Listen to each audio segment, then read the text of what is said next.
And good afternoon, everyone. Here I am reporting to you live from from St. Thomas, Virgin Islands. And today I had the opportunity, well, this is the second day of this week, I've had the opportunity to sit in the legislature's chambers. That would be the 33rd legislature of the Virgin Islands, United States Virgin Islands. And I had the opportunity to sit there. The first day I went, it was Monday, and it was dealing with the social services. That's human services and the health services, just human services as a whole, and then it breaks down from the different departments from there. Very interesting. A lot of excuses.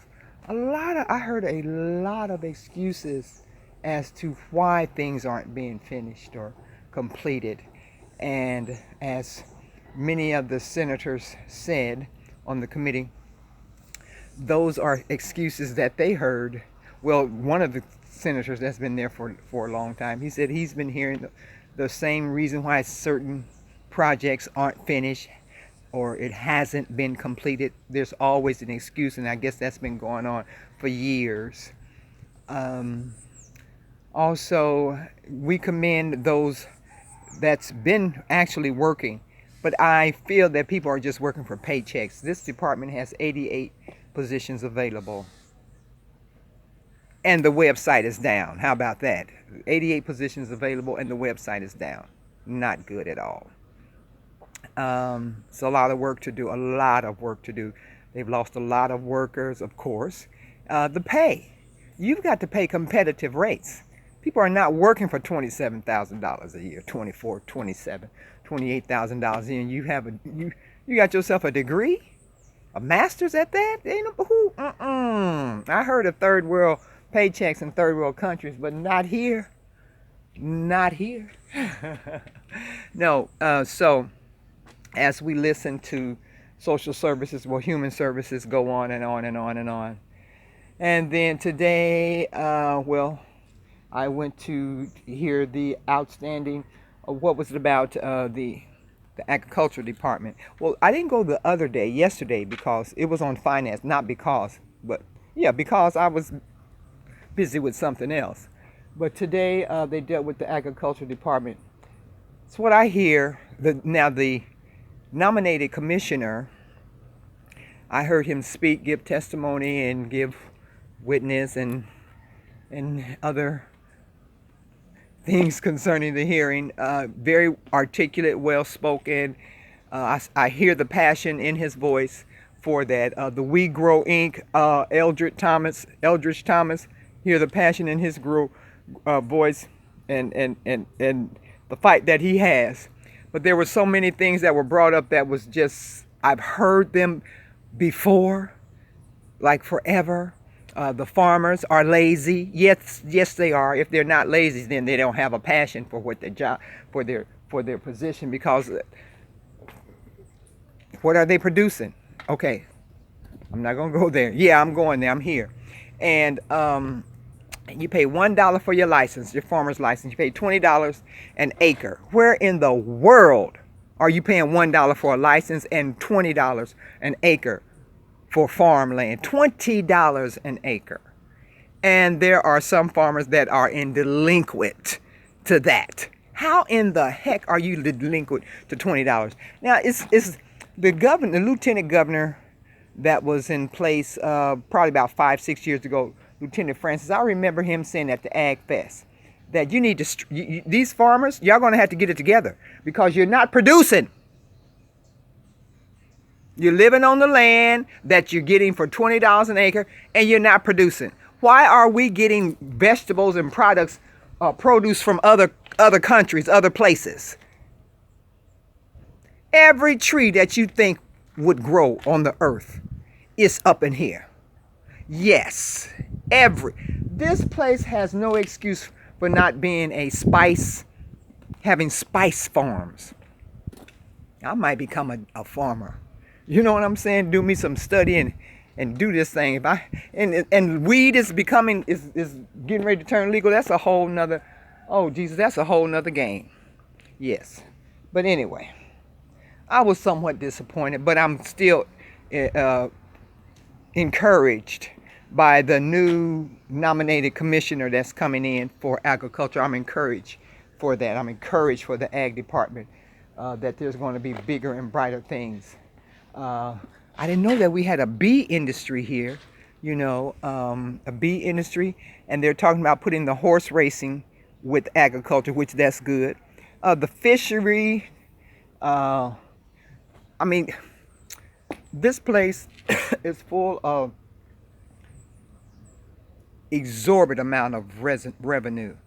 Fishing, the marine life, the biology, the marine life. We have the farming with the fruits, vegetables, the trees. And they even spoke about, we have all types of trees. Someone, our mango trees are not mangoes. Oh my gosh, that's a whole nother revenue of population. Mr. Eldridge Thomas, he gave such a wonderful display. What do I say? He gave such a exhibit, of the mangoes, and he brought in some fresh mangoes and the juice. He was speaking about the commodity, the revenue that could be made with the mangoes. This land is rich of revenue. Now, as I was saying, we talked about the trees disappearing. We talked about those mahogany tree. Yeah, mahogany. The ones we get, those mahogany tables, mahogany pianos. Yeah, mahoganies. People are coming and they're chopping down the trees. And when I say people, I don't mean us. Yeah, I'm gonna say I mean Europeans are coming over here. Europeans from across the mainland. That's what I said. They're coming here and they're chopping down the trees, and they're paying other people to chop down the trees. And the people that's from here and chopping down the trees, they know better. They know they should not be chopping those trees down.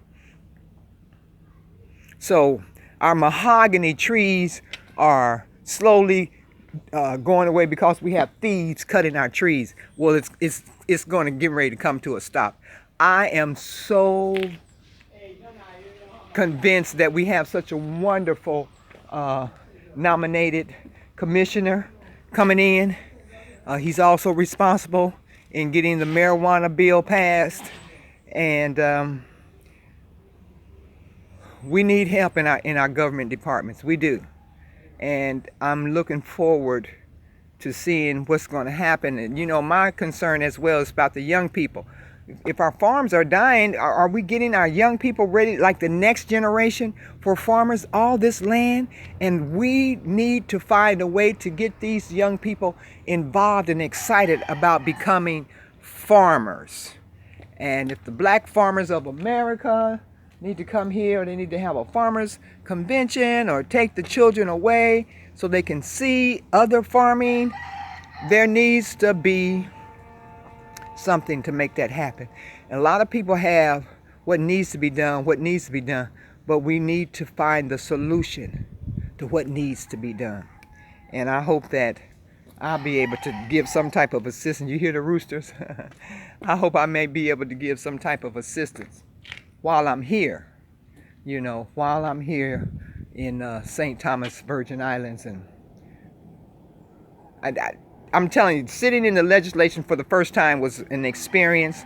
And I'm not really, at this time, not really good with all the senators' names, but I love that Senator Blyden. I love senators that get to the point and ask, well, we thank you, we congratulate you, thank you, we appreciate you, but, so I like that. And then we have, oh my gosh, Senator Janelle Sarwar, is that her name? Oh my goodness, she is like the young senator from heaven. Yes, you know what I'm saying? Seriously, because, she's a young woman, and she's coming at them like when we have questions as young people, as young millenniums. They have questions, and this is just beautiful. I appreciate her. She's forward. She knows her stuff, and she knows how to ask. Very articulate. Senator Hodge, Senator Payne, Senator DeGonzon. Is that her name? Oh my gosh. Bomb diggity. She was Madam Chairman today, and then the other gentleman that took Senator Myron Jackson's position leading the House. Excuse me, I forgot his name. But so far, so good. I've seen the senators, and those that I did see, I congratulated them for coming to work, you know, because they get paid grip. These senators here in the United States Virgin Island, I believe that they are, that's the truck coming down the hill fast, want us to know he's coming. I believe the senators here, they are some of the highest paid senators in the country, the United States, that is. They start off at a salary of 85. Yeah, 85,000. They start off at 85,000. 3 terms, then they can retire. Shoot, I need to run, but they work. They work. They should be working. Those that's there, they should be working. You know, so again, the United States Legislation Office building, it was a beautiful experience. I do look forward to going back. I don't want to be going there like I don't have anything to do, which I do have things to do.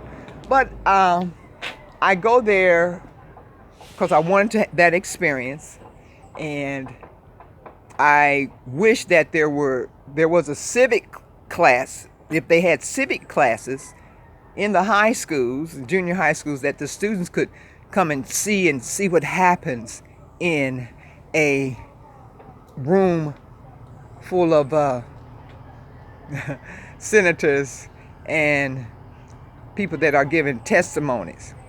Yes, I'm being nosy right now. That's why I'm looking up. I'm trying to see what is this truck that has stopped in front of this here house. It says, excuse me, La Vega. I have no idea what a La Vega is. I guess that's water. What you think? Let's walk up and see. Let's be nosy. That's what I am.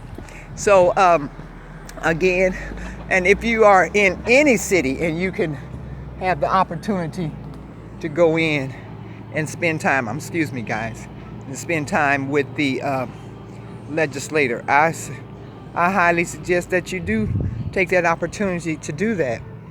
So now, as we bring this to a close, I don't even know if anybody's going to watch it, but I wanted to put this out there, and this is what I want to say. I've never been. Getting to the legislature is not a hard thing to do. Getting inside, that wasn't hard. I thought you got to go through all this and get naked and show your ID and all that. It's not about that kind of party. So I love it that I was able to get in. But people need to know what's going on. They need to know what's happening within their territory, within their state. And if you have the opportunity to go to a legislation meeting, you should go. I went to the 33rd legislation meeting, 33rd assembly. I don't have all the technical governmental name of it, but it's the 33rd legislation council. I know that's probably not the right name either. We keep talking about young people. They keep talking about young people, bringing young people back. How do we get them to come back to the islands? What programs are we building for the young people here? We need to get them involved. Well, I'm into arts and entertainment. And I know that the candidate that I was working with, the gubernatorial candidate that I was working with, I know he had a plan. He had a plan for that division. I haven't heard the plan from this current governor, lieutenant governor. Perhaps I need to take them the plan. Yeah, so it can be implemented. Because when it comes to arts, education, and entertainment, let's say you got a scale of 5, I'm going to have to give us a 3. I'm going to have to give us a 3 and maybe a 2.5 when it comes to the arts, really. I mean, we get a lot of jump up bands and little this, that over there, and little jive, I won't call it jive, little jazz thing on a Friday night every other month. And I mean, but I want to see a jazz festival. Yes, we need hotels. We'll make it happen. We'll find out what we have available. Then we'll know how to play this. I want to see a jazz festival. You know what I'm saying? People coming in from everywhere.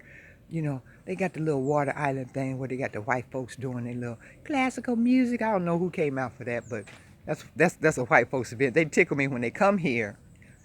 They come here to a black island. Yeah, let's keep it real. Come here to a black island.